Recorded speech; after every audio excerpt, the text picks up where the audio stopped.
Majority Report with Sam Seder, where every day's Casual Friday. That means Monday is Casual Monday, Tuesday, Casual Tuesday, Wednesday, Casual Hump Day, Thursday, Casual Thurs, that's what we call it, and Friday, Casual Shabbat. The Majority Report with Sam Seder.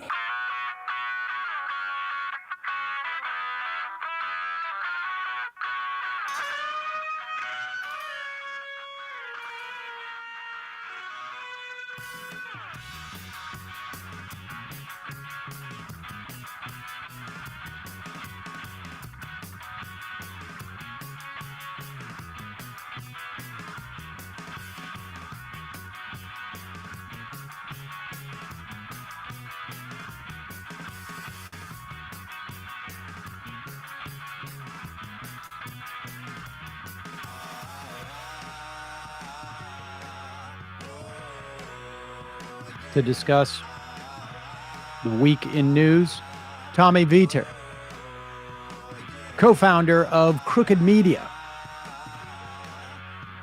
Also on the program today, national polls, final New York Times, Vienna poll. Nationally, the race is a deadlock. Swing states, somewhere around there as well, according to the pollsters. Senate races, however, tighten. Israeli strikes kill 3 journalists in Lebanon, 36 people in Gaza, as its plan to starve out northern Gaza continues. Trump's biggest donor now, Elon Musk. Turns out he's been in secret contact with Vladimir Putin for 2 years. Elon suspends, meanwhile, his $1 million giveaway payments, as he's told it's probably breaking the law by the Department of Justice. Consumer Financial Protection Bureau limits worker surveillance, makes bank switching easier, and protects personal financial data, as the Department of Labor shows it saved hundreds of millions of dollars in lost wages, stolen wages for workers in this country.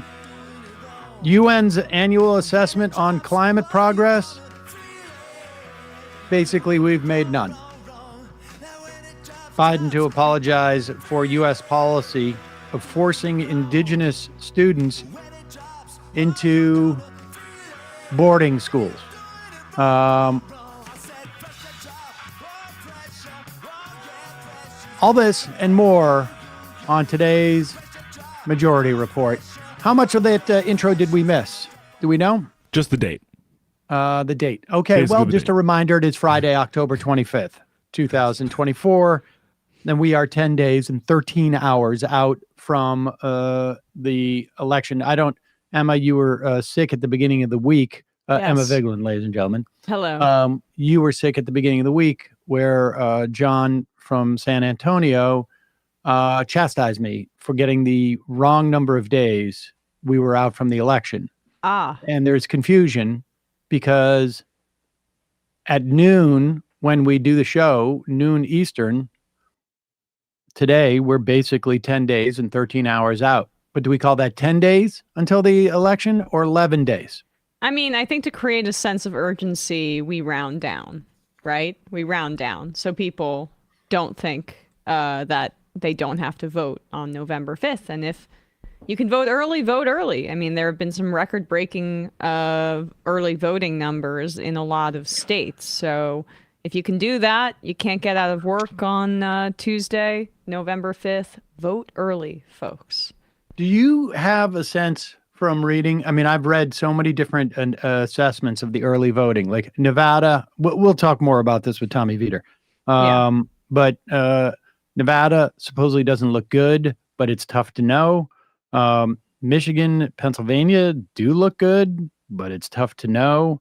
I mean, it's very much in line with like older voters when it isn't a pandemic vote earlier, typically, and older voters tend to be more Republican. So this is in line with trends that I think were expected.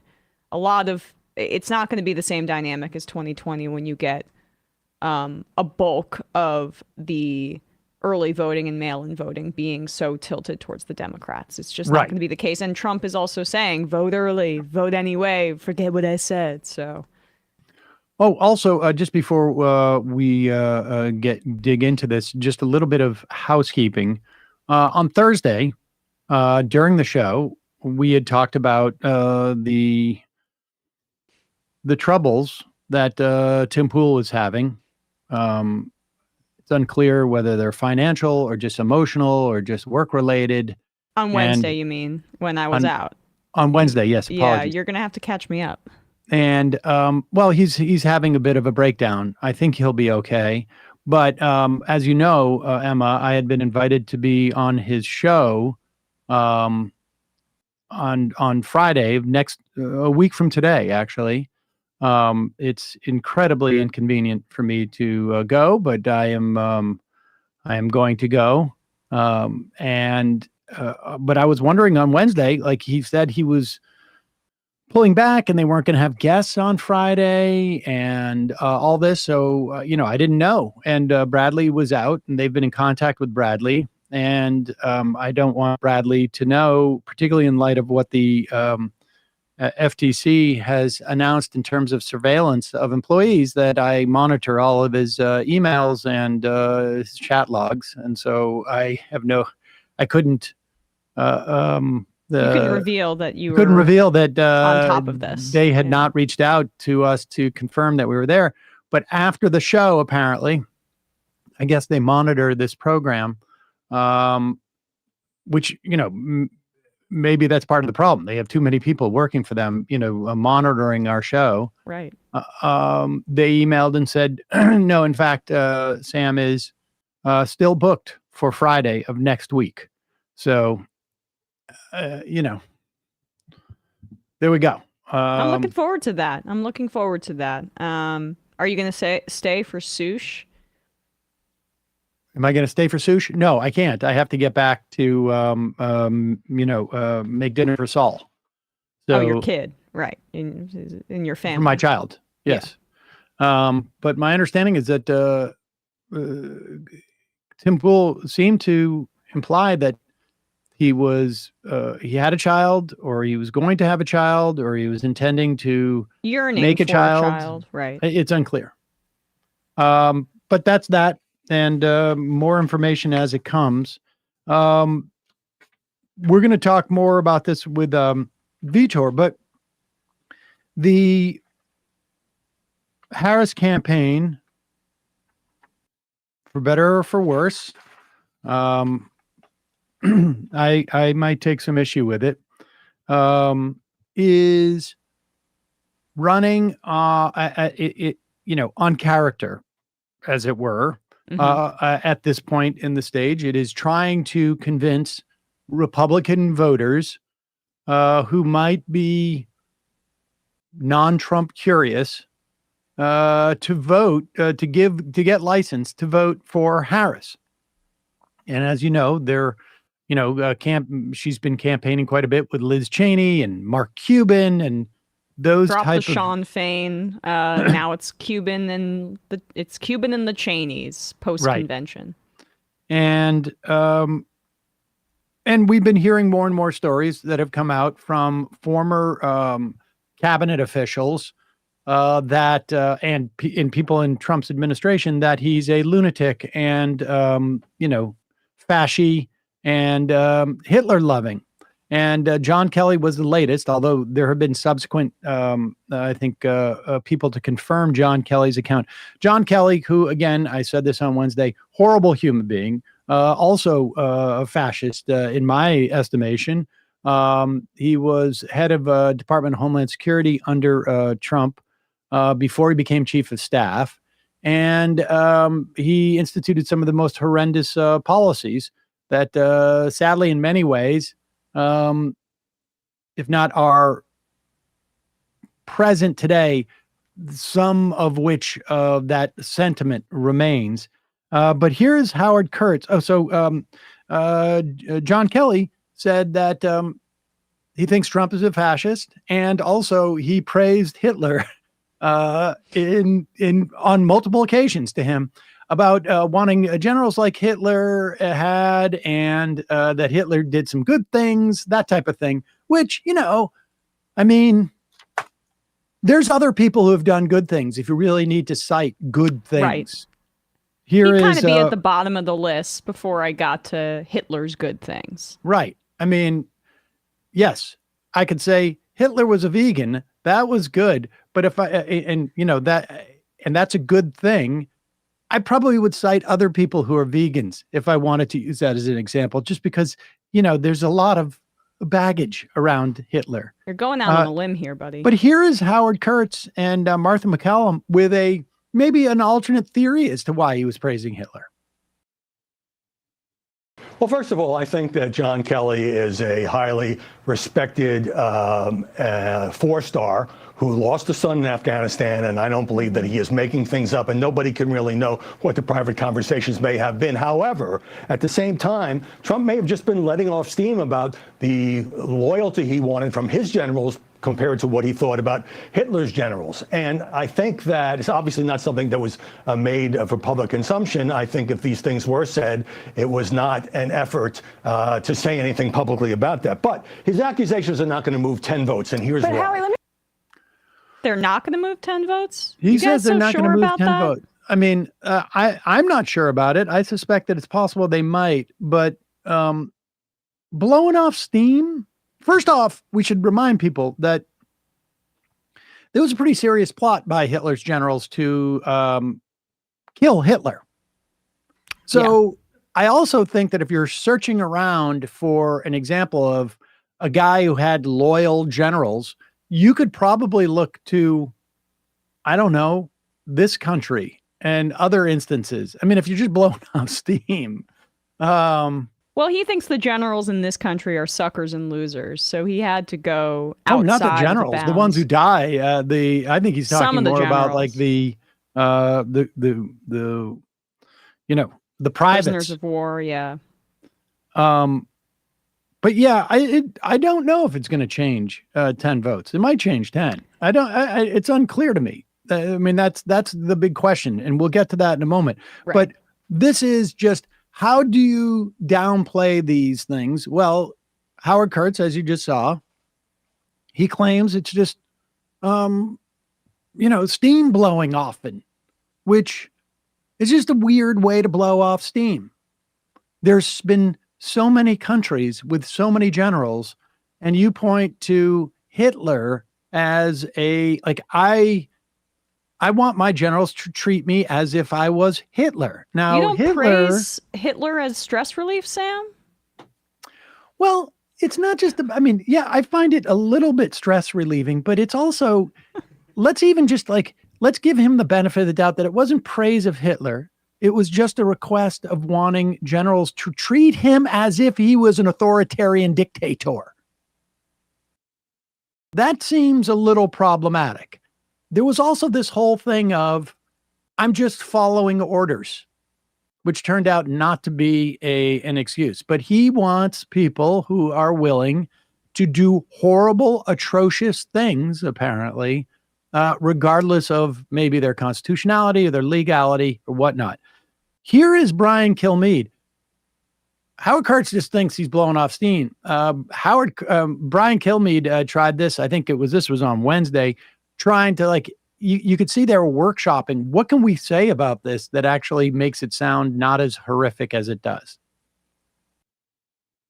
But the bottom line is, if you read H.R. McMaster's book, who is critical of President Trump in some of it and not in others, he talks about how Madison Kelly didn't like the president.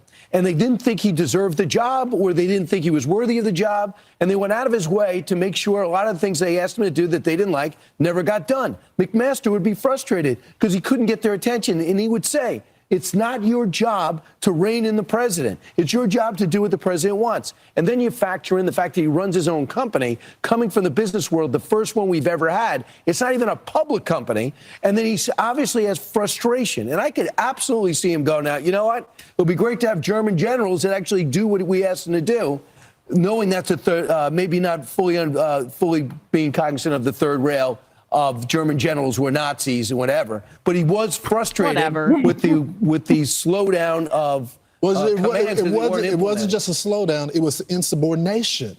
Okay, now listen, these guys justifying the insubordination. First off, when you say "I wish I had generals like Hitler had," you're not just saying German generals, because Hitler was only the Führer for. Well, I don't know how long he was the Führer technically, when he went from like Chancellor to Führer. But let's just, give a wide berth. Let's just say it was 12 years. There are other German generals, but when you say I want Hitler, I want generals like Hitler had, you're talking about a dynamic that you want, and you probably know the whole Nazi third rail thing. I would imagine. It's kind of well-trodden territory in this country, at least. But Trump, Kelly asked him this in particular. He said, when he said he admired, he told his chief of staff he admired German generals. Kelly asked him, "Do you mean Bismarck's generals? Do you mean the Kaiser's generals? Surely you can't mean Hitler's generals." And he said, "Yeah, Hitler's generals." So he nailed him on the specifics, at least according to what Kelly said to the press. And there's no reason to lie about this. And Matt brings this up all the time, that Ivana Trump, in their divorce proceedings, accused Trump of having a book of Hitler's speeches on his nightstand. And that is also a very specific claim to make. There's a lot of people making very specific allegations against Donald Trump, and seemingly for no benefit for themselves, just to get that information out there, at least in terms of Kelly and Milley or whatever. So I don't know. I mean, I think this is all about moderate Republicans. That's what it's been for the past few months in terms of who is going to be swayed by this kind of thing. Yeah. And I don't know. I prefer the term non-Trump Republicans because, Liz Cheney, you were right the first time. Liz Cheney is in no way moderate. In no way moderate. She got on the wrong side of the Trump train, and that was it. But I guess we will find out whether this moves voters. We'll talk about that in a moment with Tommy Vietor. It's unclear where, so-called independent voters are. They're lean Republicans, usually. And the question is, how many of those does Harris break off, and how many does she lose because of Gaza? I think is probably one of the main things, but that plays into a narrative that is not helped by having the Cheneys going around and being your closing argument. But we'll get to that in a moment. Northern Dipper says the generals following Hitler's erratic orders led to Germany's defeat. And, he was on a bunch of basically meth. And towards the end of his life, Hitler was extremely erratic. Yeah, I mean, he was Hitler. Pretty erratic earlier too. He was on Hitler. Some level, but yes, yeah. He was super Hitlery. Yeah. In a moment, we'll be talking to Tommy Vietor, co-founder of Crooked Media. In the meantime,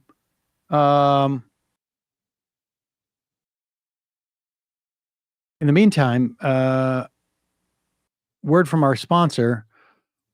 One of the things that I am taping to everything I own, a post-it note saying, don't forget to drink your Z-Biotics next Tuesday on election night, because I'm going to be drinking. I suspect a lot of people are going to be drinking, getting through election eve at our big live show and watching us on the stream. And I need to come in Wednesday to cover what could be the ongoing election, or the dismal results, or the positive results the next day. And Z-Biotics is going to allow me to do that without feeling like, physically like garbage. Z-Biotics pre-alcohol probiotic drink is the world's first genetically engineered probiotic. It was invented by PhD scientists, like I say, to help you feel better the morning after drinking. And here's how it works. When you drink, alcohol gets converted into a toxic byproduct in your gut. It's this byproduct, not dehydration, that's to blame for your rough next day. Z-Biotics produces an enzyme to break this byproduct down. All you got to do is remember to make Z-Biotics your first drink of the night. Drink responsibly, and you'll feel your best tomorrow, unless the election results are bad. And then, but Z-Biotics can't control your emotional well-being. It can only help how the alcohol the night before impacts you. And this stuff, I don't know what to tell you. It really works. We've used it like on debate nights, and occasionally when I've been, if I've got like a wedding or something like that. I mean, I don't get really invited to many places. But their GMO technology, Z-Biotics, is continuing to invent probiotics that will help with everyday challenges in modern living. Stay in the loop. Go to zbiotics.com/majority and use majority at checkout. You can also sign up for a subscription using our code so you can stay prepared no matter the time or occasion. Z-Biotics is backed with a 100% money-back guarantee. So if you're unsatisfied for any reason, they'll refund your money, no questions asked. Remember to head to zbiotics.com/majority. Use the code majority at checkout. You get 15% off. Thank you, Z-Biotics, for sponsoring this episode and my days after having a drink or two. On the rest of the nights, how do I get to sleep? Well, my favorite sponsor, sunsetlakesebede.com. Oh, and I mentioned, we're doing this live show Tuesday, election eve, November 5th. It's going to be streamed to everybody, and it's going to be courtesy of sunsetlakesebede.com. Thank you, Sunset Lake. Our friends at Sunset Lake Sebede also have a new gummy. It is designed to help you stay asleep through the night with their new Good Night Gummies. They're great for folks who want to wake up feeling refreshed and rested without using melatonin. This is it for me, ladies and gentlemen. I mean, I will take the tincture on a regular basis. They're Good Night tincture.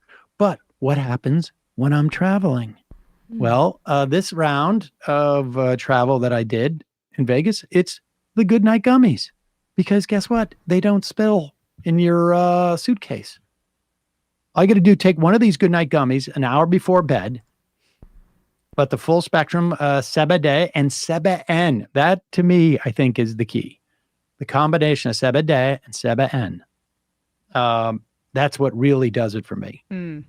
And let them work their magic. Right now, you can try a jar of Good Night Gummies for 50% off. Now is the time to give this a try, folks. Just use the code GOODNIGHT at checkout. You don't want to suffer another night of bad sleep. Visit sunsetlakesebede.com. Use the code GOODNIGHT at checkout. The sale ends October 31st at midnight. You know the deal with this company. They are all of their Sebede pesticide free. They use regenerative farming practices. They are, they've got great business practices, mostly employee owned, $20 minimum wage, and they are movement partners. They have donated tens of thousands of dollars to every cause that you could imagine. Carceral reform, refugee resettlement, Planned Parenthood, Give Directly, food pantries, strike relief funds, sunsetlakesebede.com. Check it out. We'll put the link and the code in the podcast and YouTube descriptions. All right, quick break. When we come back, Tommy Vietor, co-founder of Crooked Media.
We are back. Sam Seder, Emma Vigland on the Majority Report. Joining us now, Tommy Vietor, co-founder of Crooked Media, also host of Pod Save America. And you guys have multiple shows over there, don't you?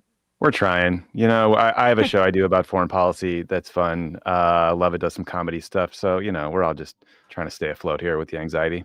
I'm sure the foreign policy is a lot of fun these days. Maybe we will touch on that in the context of the race. We're now, what did I say earlier? Was it 10 days? 10 days. We're 10 days rounding and down. 13 hours. Yeah. We round down here. So some may say 11. We say 10, 13 hours. Give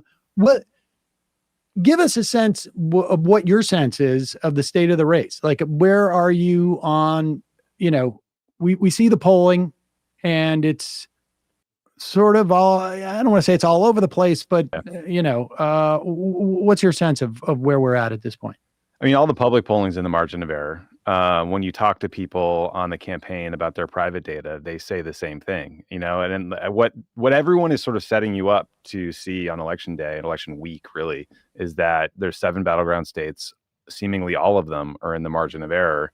It's all going to be a question of what the turnout universe looks like and who is able to turn their people out and what that kind of last week or two of momentum, which way people break. So I just feel like it's incredibly close and I hate it.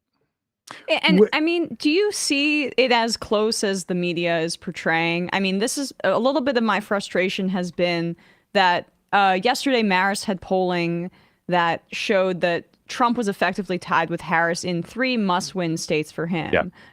Georgia, Arizona, and North Carolina. If he loses any of those states, it's hard to imagine that he wins the race. And so when you look at the consistency across these must-win states for both Trump and Harris, I get a little bit annoyed when I hear constantly on cable news that this is the closest race in history, because frankly, to me, it feels self-serving.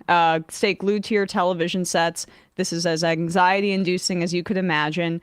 And at the end of the day, I feel like I've heard this is the closest race ever a few times in my short lifetime on this planet. Yeah, I think we all have. Yeah, you're totally right. I mean, I think there's a New York Times national poll out today that had it tied. I think that was spinning people up. But honestly, that was less worrisome to me than if I'd seen, a Pennsylvania, Michigan, Wisconsin poll showing Harris down or slipping. So I think you're right. Like in the key battleground states, there have been some consistent numbers showing her up a bit. I think everyone is just kind of scarred by 2016, scarred by the polling misses in 2020, and just unsure if there's been a realignment in terms of voting habits, in terms of the makeup of the parties, and who's going to come out. We just don't know. What is your, I mean, I have a sense of this. I mean, I've been trying to follow, I don't know, probably about 5 or 6 or 7 people making analyses of early voting, mail-in ballots, partisan divides. John Ralston in Nevada, longtime Nevada writer, says this doesn't look good for Democrats, but there are others who push back on that. We're looking at partisan divides as opposed to like independent divides or non-party affiliated, I guess they call it in Nevada. It is driving me nearly insane. I'm curious if you have any insights into this stuff. Yeah, it's driving me completely insane too. I mean, I think John Ralston is someone who's very smart and well-respected and knows his beat better than, most reporters ever will, which is just Nevada politics. The thing that drives me crazy about early vote numbers is I distinctly remember in 2016, a big segment on MSNBC where one of the kind of daily early vote gurus was saying that based on in Florida. Right. I remember this. That Hillary was going to win by what, like 9 or something? You guys remember this? So, yes, I do remember that. This has made me just like a nihilist when it comes to early vote, especially when you consider that we're trying to compare it to 2020 and we're trying to compare it to a time when Donald Trump was telling everybody to vote on election day and not vote early. And now there's an infrastructure pushing people to vote early on the Republican side. So I don't know. I just sort of think like we'll get the numbers when we get them. I can't get myself to focus on it.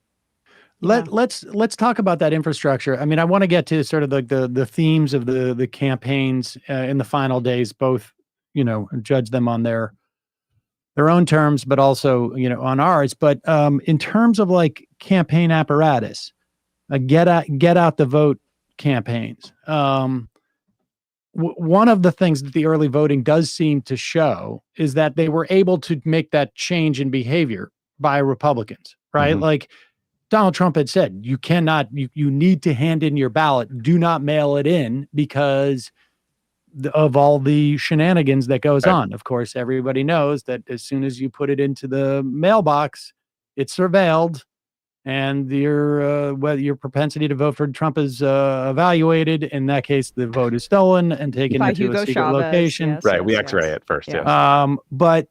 But what is your sense of the Get Out the Vote projects? I mean, I've read stuff that in Arizona, Nevada, the leaked logs show that they're knocking on 20, or they're not doing that. Their paid canvassers are lying about 25% of the door knocks that they're doing. But what's your sense of this, both on the Republican side, but also I wonder if you have any insights to the Democratic side. Yeah, I know. I think Emma's right that the fact that Hugo Chavez died in 2013 is going to make it harder for us to steal this one. But I mean, like if I'm when it comes to just GOTV and field, I think that those efforts move numbers on the margins, like 0.5% to 1%, and that's like a sad and scary thing for a person who worked in Democratic politics to say, because you kind of feel like there's billions of dollars and all this work done, and it's kind of borderline worthless. But in a race this close, that can make a difference. If I were the Harris campaign, they have real internal infrastructure that's controlled by professional people. It's top down. I would feel good about a lot of those battleground state efforts. The Trump effort is like outsourced to Elon Musk and a bunch of random super PACs. It's outsourced to Charlie Kirk and Turning Point USA. And as you noted, Sam, there was this Reuters report that showed that people were saying they knocked on a door that was like 2 miles away from where they were, sitting at a restaurant having a beer. So there's a lot of reasons to think there's some smoke and mirrors. Now, if there's a big, late decider surge towards Trump, I think that's going to swamp all field efforts. But, in terms of just who's doing it better, I have faith in the Harris campaign. Well, that's also my question for you, because, I mean, you're an Obama alum, right? And the Obama coalition is not what it was, obviously, in 2008. I mean, Obama was able to motivate a lot of mid to low propensity voters and younger people. I mean, Harris is obviously winning with younger people, but it's a different, to me, from the outside, I'm not a pollster, but it appears to me that they're targeting basically high propensity voters to raise their floor, and they're banking on Donald Trump not being able to change the dynamics of the race going forward, and included in that pool of high propensity voters. And again, this is Biden's entire campaign infrastructure, right? So they're using all the data that they collected, not just in 2024 for this race, but in 2020 to build out this model of who they're targeting. That's why I think I don't love this. I love Liz Cheney. Mark Cuban is my surrogate, not doing so much stuff with Sean Fain recently. We'll go for do appeal to the business press and that kind of thing. Like, I don't like it, but I also see that based on the model and game plan that they had set forward, it makes sense that they're targeting these never Trump Republicans. Do I think it bodes well, I think, for the future of the Democratic coalition? I'm not sure. But I guess, what's your view of that? Because it's not our politics, obviously, but I can also see why they're doing it, given the circumstances of the race, Harris entering so late and being so poorly defined to the public at this point. Yeah, I think from what I've read and the people I've talked to, it does sound like there's kind of like two late surges in terms of outreach and targeting. One is younger Black men, and that's why you see her on like All the Smoke. She's doing Club Shay Shay podcast in a little bit. She was on the Breakfast Club, right? There's a lot of effort there. And then you're right, though, it does seem like they think that there's a lot of sort of soft Republican women that don't like Trump, don't like his abortion policy, and are gettable. And they think that, Liz Cheney on stage with Kamala Harris kind of gives them a permission to feel like, okay, I can vote for this party. There's a place for me. I'm welcome. I don't know if that's smart. I'm as worried about it as you are, just because I worry about everything. But it does seem like that's what their data is telling them to do. So we'll see. Well, right. I want to take both those things. It seems like it's a problem if Harris is worried about young black men at this stage in the campaign. I mean, right? Like that would be, I don't know, like Trump saying on some level, maybe not quite this level of like, I'm losing divorced 50-year-old white guys. Like that. I mean, it's sort of. Well, it's like Trump losing white women, which he is right now by a good amount, Sam. So, Yeah, right? That's how he won in 2016. Yeah. But that's not, I mean, yeah, I guess. And it's unclear that we are. I mean, he doesn't seem to, I mean, to the extent that the Trump campaign has a sense of what's going on, they're not making a late pitch to those people. So I wonder, like, how, in terms of their, I guess the totality of the idea of what Harris is doing, I get it too, that they think that there are these votes out there. In fact, let's play this clip of, this is what I think sort of like the strategy references. This is the mayor of Waukesha, Wisconsin. He's a Republican, and this is like, he's speaking out to give a certain permission structure. But let's listen to this report from Fox 6, Wisconsin's Jason Calvi.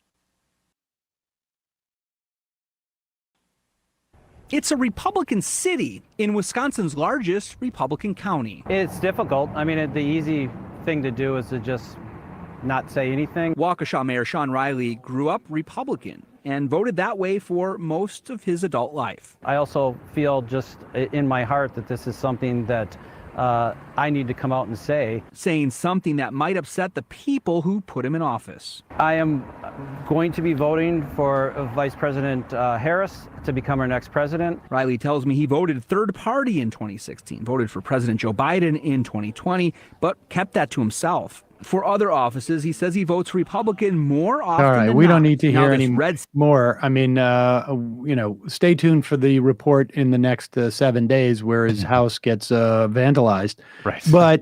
But I mean, that's the whole theory of their case, right? But one of the things that worries about me is he was never a Trump voter.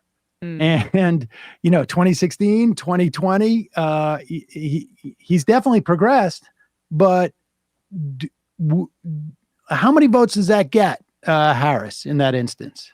Yeah, I mean, I think they're kind of looking for like the Nikki Haley voters, right? And there are pockets of them. I guess what's so challenging about this kind of targeting is I think the New York Times, in one of their more recent polls or analysis, said that they think there's about 1.2 or 1.3 million persuadable voters or truly undecided voters left in the 7 battleground states.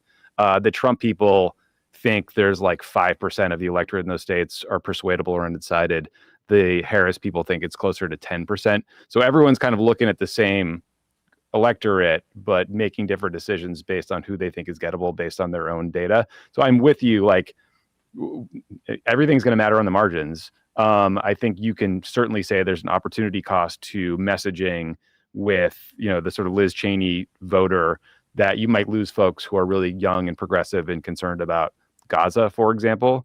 I think ultimately you reach those people in very different ways through different channels and programs and things. And that's why like doing a campaign in 2024 is so complicated. But I'm with you. Like it's not a risk-free strategy. If you look at like the advertising buys now, it really is focused on everything is sort of dropped except for the character issue, which gets around sort of like is again geared towards would-be Trump voters at the margins who are just sick of it. But in that same piece you're talking about, that New York Times piece, they also said that they took all this data from undecideds who watched, and they listed off like all of her media appearances, and they found the best response was to her Medicare proposal to cover elderly people, home health care. Yeah.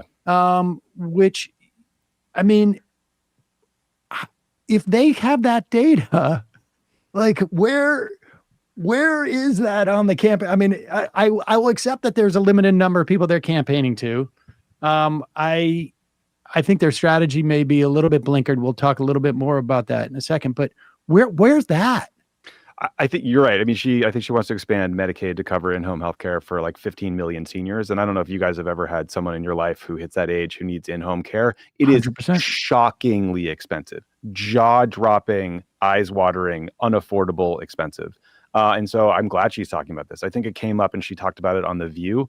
But I think what you're getting at, Sam, is like the hardest part of a campaign is you can go out and talk about those things, but they don't always get covered. So you end up chasing the kind of shiny object of the Mark Milley, John Kelly comments about Hitler and fascism at the end. And honestly, that worries me a little bit. Like this is like you're getting at the central debate that's going on within all the big super PACs and all the campaigns, which is they message test all these ads, right? They put in a bunch of people with, Xbox joysticks who say they vote up or vote down if this thing works or not. Maybe there's some art and science there. I don't know. Like, I think we should question the efficacy of some of this testing, but it's worth doing. The ads that test the best are the bread and butter healthcare, abortion messages, the ones that feature Kamala Harris talking or real people talking. But the things that, CNN, Pod Save America talk about are these like new information, shiny object events. And you just get pushed and pulled constantly at the close of a campaign to figure out what to focus on. And it's just really hard. And when you say, like, it just occurs to me now, I remember this poll right before Biden dropped out, and you guys, at PodSave were rightly saying that Biden's candidacy is uniquely flawed in this way, in the sense that it's his age. It's not about the Democrats, it's about his age. And that proved to be right at the end of the day. But there was a poll that CNN put up that showed, single digits percentage of Americans have no opinion of Biden or Trump. I mean, Trump is so well defined. He's been running for president in the public eye, not counting the reform thing, for 10 years at this point. So what everybody already thinks he's extreme. Everybody already thinks he's a fascist. So what new information can you put out there that's going to define him in a different way for people?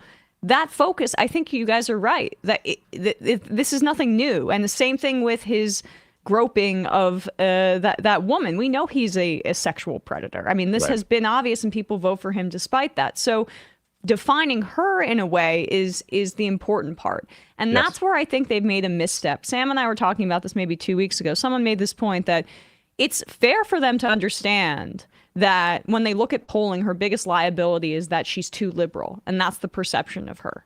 But it's also not the right conclusion to say that that is all based on policy and not based on embracing Liz Cheney enough, and not based on, whatever, these very specific ways to move towards the center. Some of this is just things that she can't change. She's a woman, she's black, and she's from California. Right. Again, you worked on the Obama campaign. That was a whole set of challenges, obviously, for Obama being the first black president. What is your view of how they're trying to navigate her gender and also her race within the context of trying to win this in the final few weeks? I mean, I think it's funny, the gender part of the conversation. I mean, her gender rarely comes up, it seems. Never. She doesn't talk about being a first. Hillary Clinton had it very front and center. Kamala Harris is taking a different approach. I think that's probably the right strategy. I mean, people know when they see her that she would be the first woman president. They don't need to be informed of that. I think race has come up at different spots. Trump attacked her at the National Association of Black Journalists, but she very clearly questioned her race, frankly. She clearly didn't try to take that bait and talk about it more. She wanted to move past it. So she's trying to just sort of stay focused on the more middle class message. I mean, just generally, like, the things that give me hope are, there was a Bloomberg set of swing state polls the other day that found on every economic issue surveyed, Harris had closed the gap or surpassed Trump. This was taxes, interest rates, cost of housing, cost of goods, healthcare costs. The things that terrify me are that 28% of voters think we're on the right track. Joe Biden's approval rating is 40%, and incumbents around the world are getting their clocks cleaned because people are pissed about inflation and the pandemic and everything. So I think she's like swimming against a very real tide is the problem. What of that notion that, and I don't know, I haven't seen any polling on this as to who was the change candidate, but what of the shift what do you understand were the reasons for the shift in the campaign, which went from Republicans are weird, and we can look. We don't know why there was this significant drop in enthusiasm that seems to surround the campaign. And and I'm making that assessment based upon, she's had a marginal drop in the polls. But I mean, it's anecdotal, but also I'm looking at, like, I can see it in our numbers. Like, I can just, like, you could see at one point, like, and our numbers tracked almost perfectly new registrations from North Carolina in terms of views. Like, you could lay those two things on there. And then I could also track, like, when people were like, I'm too frustrated by this. They went away. It seems to me there's sort of like three things that are accounting for that. They went away from they're weird and we're not going back, which the not going back seems to me to be the best way to sort of like make the argument that she's the more of the change candidate than he is. And then the Gaza stuff that she was clearly not going to break with Biden. And we'll get to that in a moment. But what do you think about those first two things? The weird, it's very hard to say. They're weird. And also vote for me because I'm campaigning in the last 2 weeks with Liz Cheney, who incidentally in 2019 said Democrats want to kill babies after they're born. I mean, she's in front of a podium saying this, surrounded by other weirdos. What do you think accounts for that? I get the sense that the weird messaging was sort of useful for a period and they felt like it ran its course and it maybe stopped feeling new or effective. Not going back. I mean, I think that to me is a proxy for the very real need for just a little more of a break from Biden. I think there was the answer she gave on The View about sort of like not rethinking any decision they had made that was very bad. I'm glad to see they've adjusted from that because I think people clearly want a break from Biden. And you're right. I mean, it's kind of a battle between two incumbents, but who will be seen as the change candidate, and Trump, because he just wants to like upend everything, often wins those fights. But I'm pretty worried about it. I'm also pretty worried about Gaza in particular in Michigan, because there was this uncommitted vote. I don't remember the aggregate number. You guys might. It was like 100,000 voters though. Yeah, slightly over 100. I mean, and that's a lot. We should say the polling shows, again, just to remind people, we're talking about this on electoral terms at this point, not, moral ones, which I think is clearly she's got a major deficit there. But in terms of the polling, Arab American now favor Trump by 1 point. And this is a cohort that Biden won by like 20 points, 25 points, and Clinton somewhere around there as well. I mean, again, we're talking about Michigan and Pennsylvania to some extent as well. These are places where, Michigan has been like, 10,000, 20,000 votes in the past two cycles. I mean, the 100,000 people vote for committed. You can win 4 out of 5 of those and still there's a huge deficit. Yeah, I'm really worried about it. I mean, listen, just so your audience knows, I mean, I think Joe Biden's Gaza policy has been terrible. And I've thought that for a long time, and I've said as much.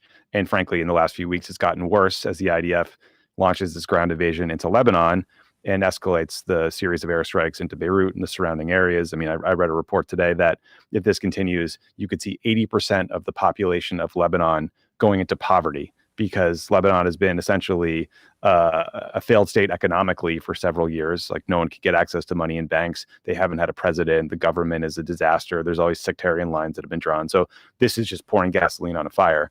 And so I am deeply, deeply worried about not just the Biden administration's policy on Gaza, but also this perception that we're the party that supports a warmonger like Bibi Netanyahu and are unwilling to do anything to stop the slaughter of innocent people in the Gaza Strip. And so it's really bad.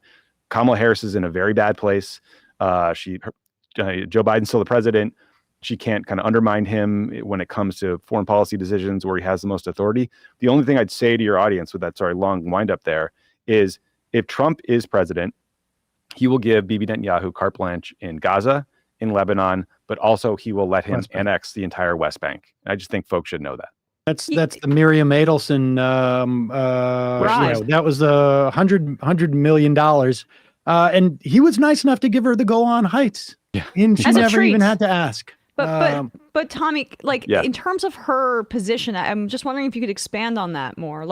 I'm frustrated that she hasn't broken more. I anticipated that the pressure would be too great, but she's still doing the same, working tirelessly, rote, memorized response. And people see through that, especially if you're a progressive online person who is looking for some sort of relief, as we see, children with their brains falling out of their skull and their father wailing in pain, or babies that are basically mush in the hands of their parents.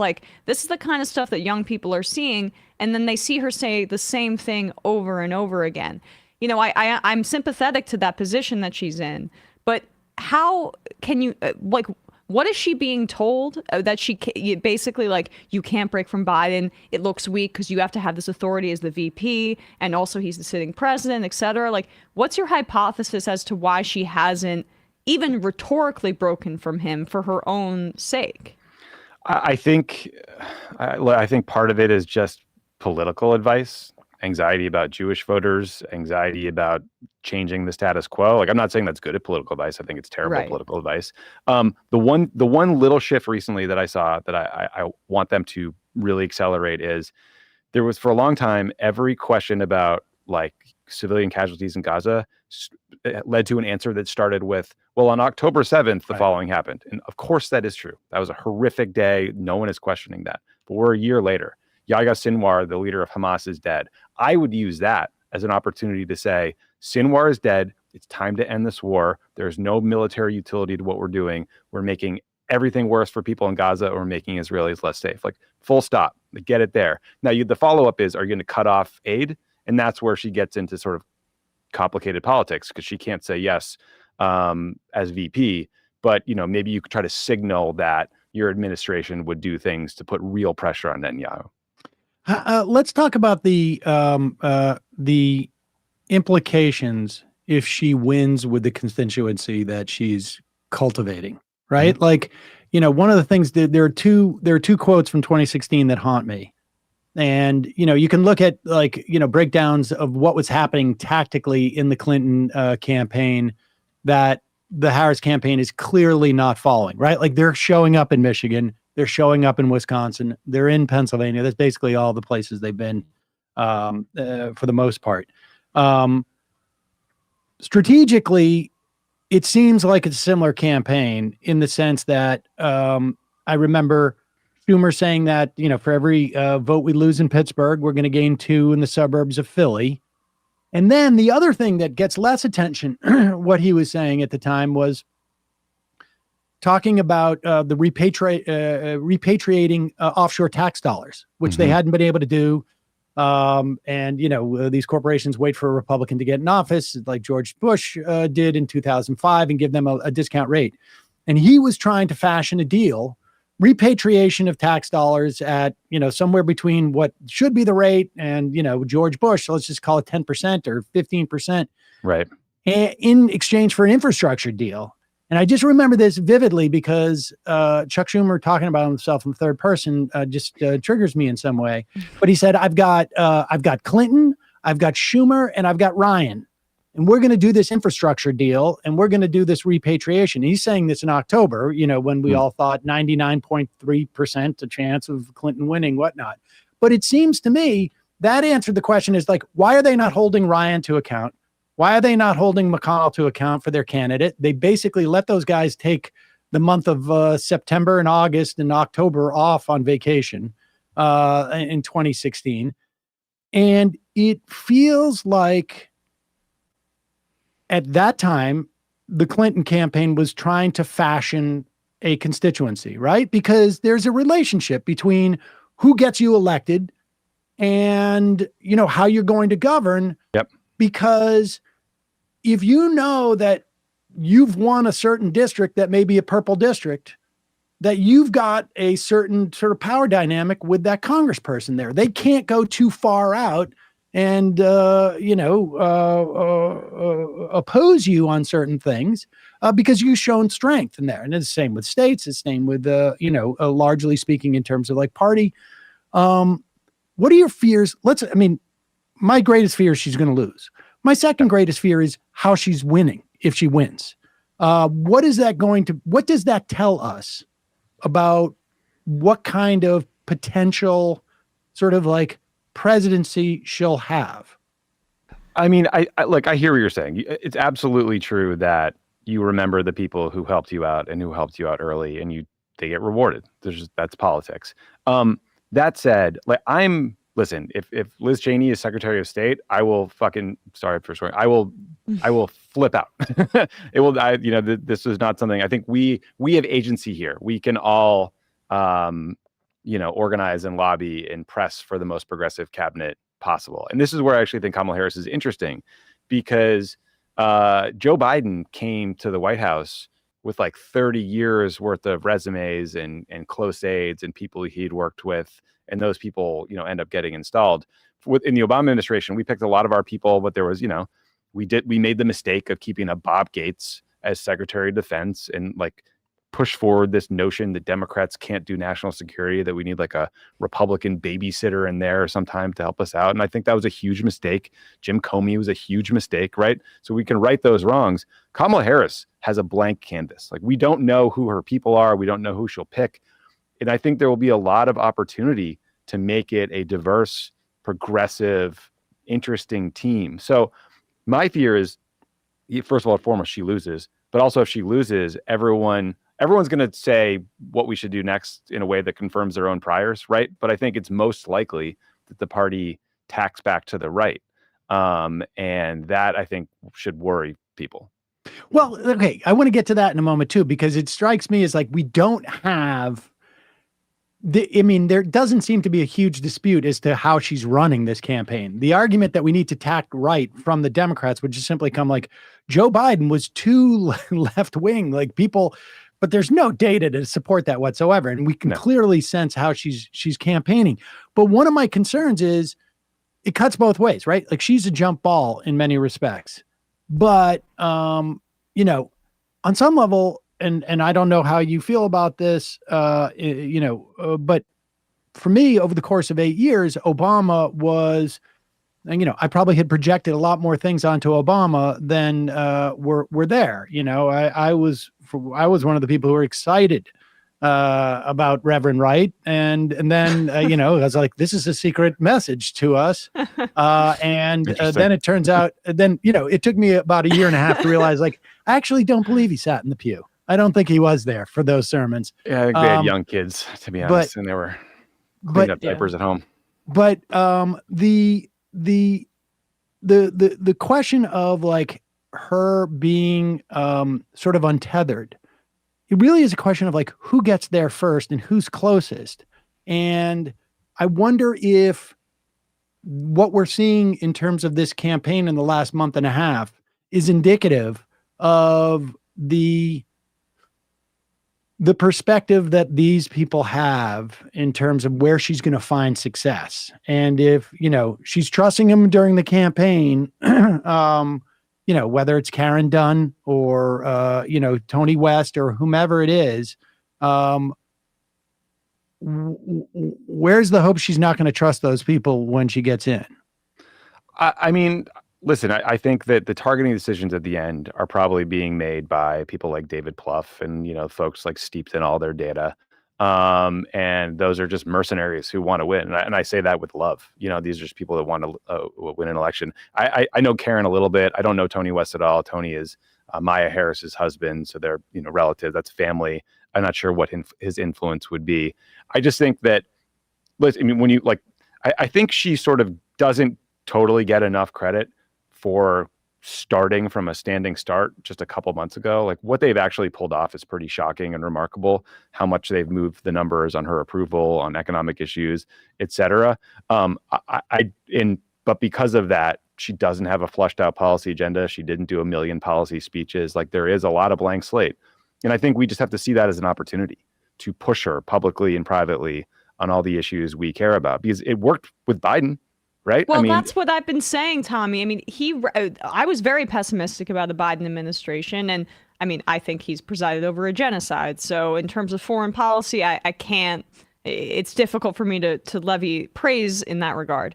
But as it relates to domestically, I mean, he has a lot of accomplishments. I mean, the infrastructure bill is no joke, the Inflation Reduction Act, you know, and even her running on extending the child tax credit again, it's this extremely odd place where she's a new figurehead running an incumbency campaign. Yeah. And I think that is something that people, it's why the base is frustrated right now, because it's what she's promising is fairly limited. It's mostly a continuation of the Biden administration, even though they don't want to advertise that. But what gives me hope is the Tim Walz selection. You know, I mean, this all feels very mercenary to me, as you say, this strategy stuff, and it may be bad strategy, it may be good strategy. We don't know right now. But the choice that was hers, we saw, was it came down really to Shapiro and to Walz. And Shapiro had that cover up that may have played into it, but I do think that was a fork in the road.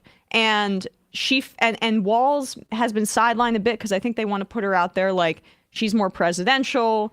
The woman's not getting overshadowed by this very likable and accomplished, you know, politician in Walz. And that choice, though, if you're really anti-left, I don't know if you would make that selection, in my view. I totally agree with you. I think what happened was she did a lot of debate prep and he did a lot of debate prep, and it felt like they were both off the trail for a while. And maybe they said to him, hey, when she's off the trail, we can't have you out doing a ton of stuff, which was, I think, if they did that, would be a silly decision. But he's out a ton now. They're both letting rip. And I agree with you that he is super progressive, far more so than Shapiro. And it spoke to a decision made on a personal connection and not just like pure political calculus about winning Pennsylvania. I totally understand where like progressives in your audience are coming from if they feel frustrated and anxious about this election. I would just ask them to think about one issue, which is climate change, because you're right. Joe Biden, I expressed my views on Gaza earlier, but the IRA is the largest investment in clean energy in the history of the world. Most of that money hasn't been spent yet. And so if Donald Trump is elected, he will just kill it.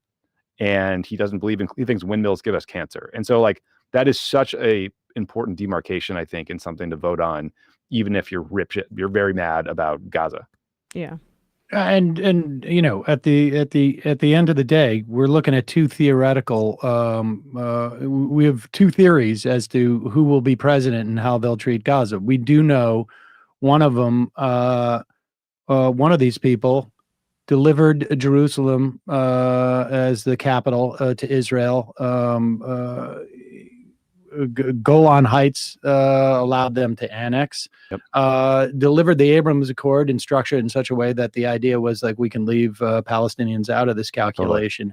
And the only other thing I would say in terms of like Harris, and we've talked about this a million times, is that, you know, Phil Gordon was probably one of the best things about the Obama administration from my perspective. And there's no indication that he's going to serve anything other than be like her top advisor, foreign policy advisor when she's president. And it seems completely antithetical to him. I mean, you know, putting aside all moral implications of what's going on there, it's very hard to find to like reason like this is in America's best interest as a foreign policy matter. I mean, I don't see how anybody could come to that conclusion, and he certainly doesn't seem to have. So, yeah, I mean, Phil Gordon's book is called "Losing the Long Game: The False Promise of Regime Change in the Middle East." It's pretty clear where he stands on the massive mistakes we've made over the last 20 years.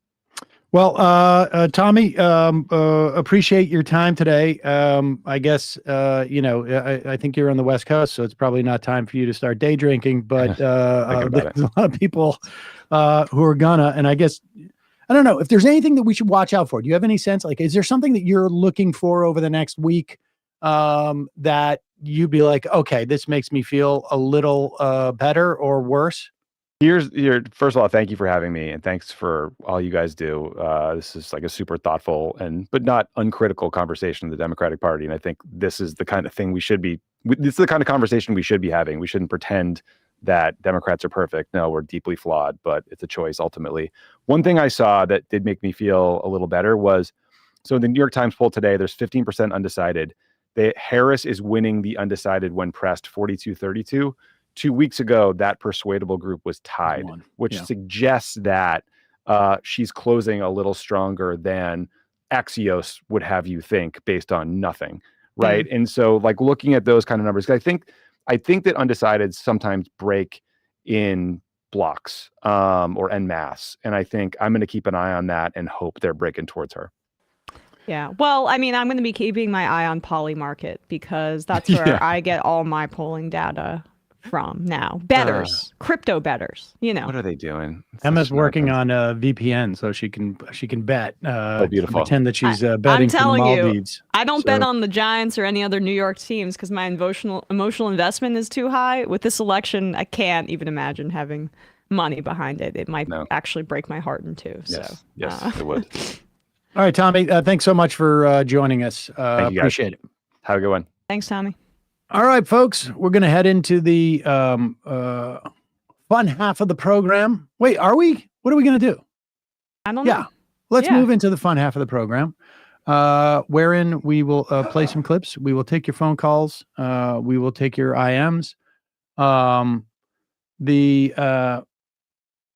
that's about it. I don't know. It was interesting to have, I got to be honest. I don't watch or listen to Pod Save America. I have never. I think I saw one clip of them at one point. I did use them at one point on back in the day when I was on the what do you call it? The dating apps.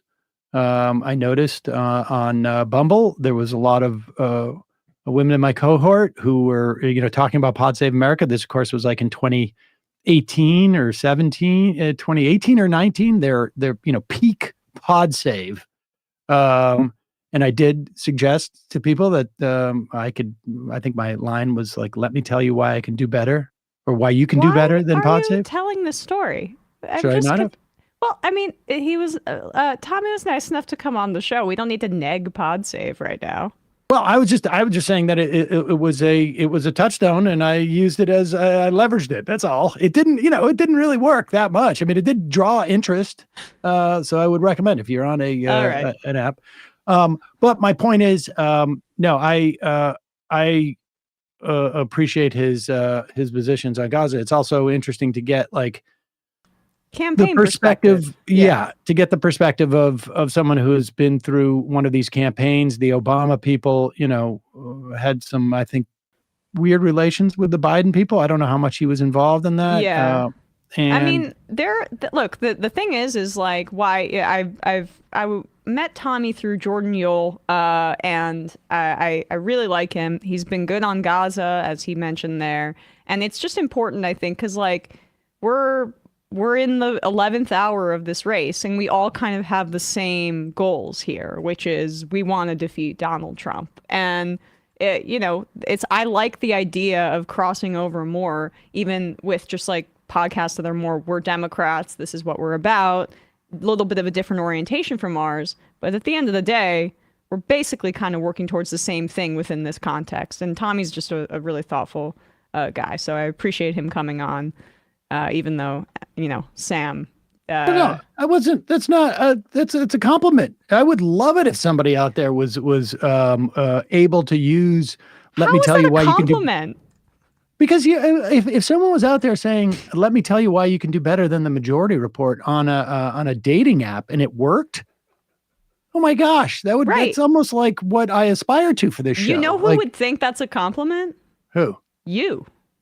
Right. I would. Right. Well, that's what I'm saying. But I did it for PodSafe. Do you have like a part of your brain that's missing or something? Like, I don't understand. Like, that's not a compliment. Sure it is. You can do better than that. Right. It's just whatever. It's a compliment insofar as I'm saying, like, this is understanding that they're a prominent show. Of course. You use it for, trolling people to, all right. Fine. Maybe, All right. maybe like I think it's a compliment. I think it's a compliment when people criticize the program because then it means that like we're you That's know. exactly what I'm telling you. Most people don't take criticism as compliments. All right. Okay. Sorry to have to tell you that. Well, all right. I guess that's the way that it. All right. Well, teach their own. Can't wait for the IMs about that. I came into work today. I was like, I really hope Sam doesn't tell Tommy that story, and you Wait, did. and did you? I thought you told me to tell him that story. No, I told you not to because I said it comes off like a criticism, and you did it anyway. Oh, I thought it was compliment. No, that's what I'm trying to tell you. Okay. All right. Well, now I know. Now I know. Good. Glad we I thought it avoided was that. complimentary. Folks, I didn't know. Well, all right, send him an apology. I mean, I didn't know. I thought it was complimentary. Your support is what keeps this show going. You can become a member at jointhemajorityreport.com. When you do, you not only get the free show free of commercials, but you get the fun half as well. Jointhemajorityreport.com. Also, justcoffee.com. Oh, we're going to be serving this at the Bell House. Whoa. And for our live election show. Justcoffee.coop. You can get the Majority Report blend, or you can get any one of their other blends or single origin coffees, all fair trade. And they're a co-op. So go support them and use the coupon code majority, get 10% off. Emma, ESVN. I mean, if you say like, we're gunning for the Yankees this year, you're saying they're the strongest team.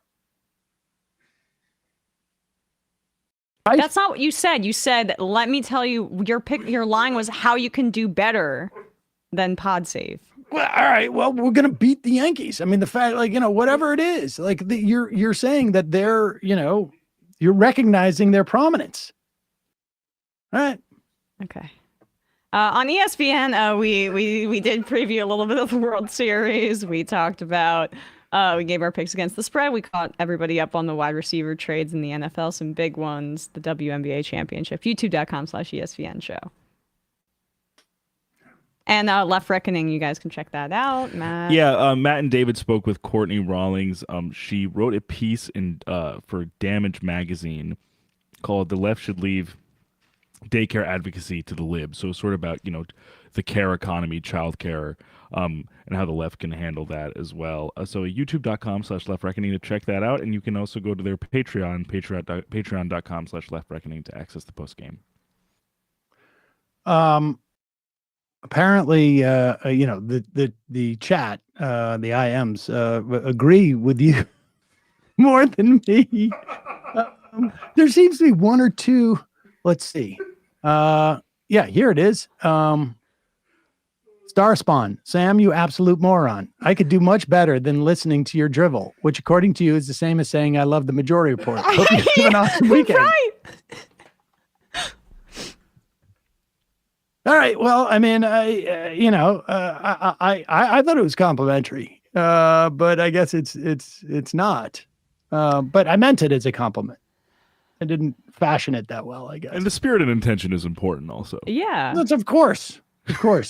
Didn't intend to hit you with my car. I didn't hit anybody with a car. I think that is like one of the worst things you could do to a person. All right, folks. We'll see you in the fun half. 646-257-3920. We'll be right back. 3 months from now, 6 months from now, 9 months from now. And I don't think it's going to be the same as it looks like in 6 months from now. And I don't know if it's necessarily going to be better 6 months from now than it is 3 months from now. But I think around 18 months out, we're going to look back and go like, wow. What? What is that going on? It's nuts. Wait a second. Hold on for a second. The Majority Report. Emma, welcome to the program. Hey.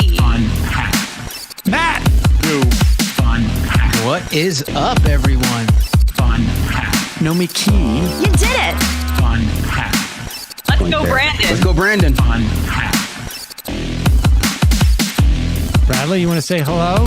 Sorry to disappoint everyone. I'm just a random guy. It's all the boys today. Fundamentally false. No, I'm sorry. Women's. Stop talking Oh, for a wow. second and let me finish. Where is this coming from, dude? But dude, you want to smoke this 7A? Yes. Hi, me? This me? Yes. Is this me? Is it me? It is you. Is this me? Hello, is this me? I think it is you. Who is you? No sound. Every single freaking day. What's on your mind? Sports. We can discuss free markets and we can discuss capitalism. I'm gonna go start one. Libertarians. They're so stupid, though. Common sense says, of course. Gobbledygook. We fucking nailed him. So what's 79 plus 21? Challenge met. I'm positively quivering. I believe 96, I want to say. 857-210-501. 1 half. 3 8s. 9/11, for instance. $3,400, $1,900. 6, 5, 4, $3 trillion sold.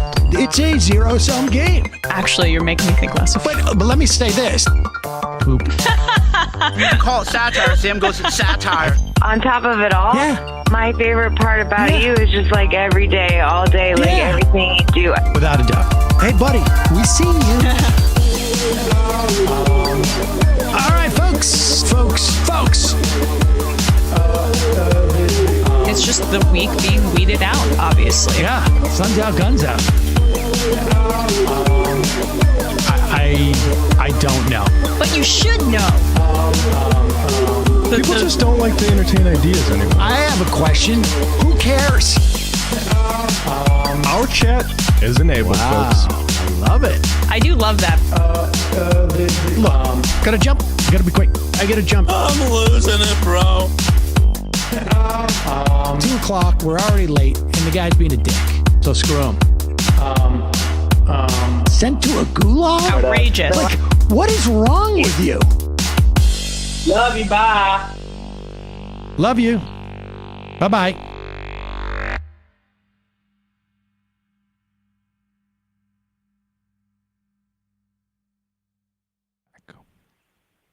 We are back.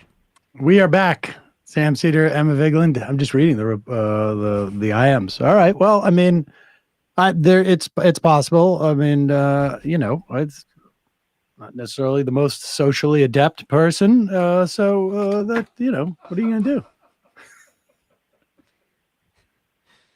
All right. We can move on. I enjoyed the conversation. Good. I thought he was good. I agree.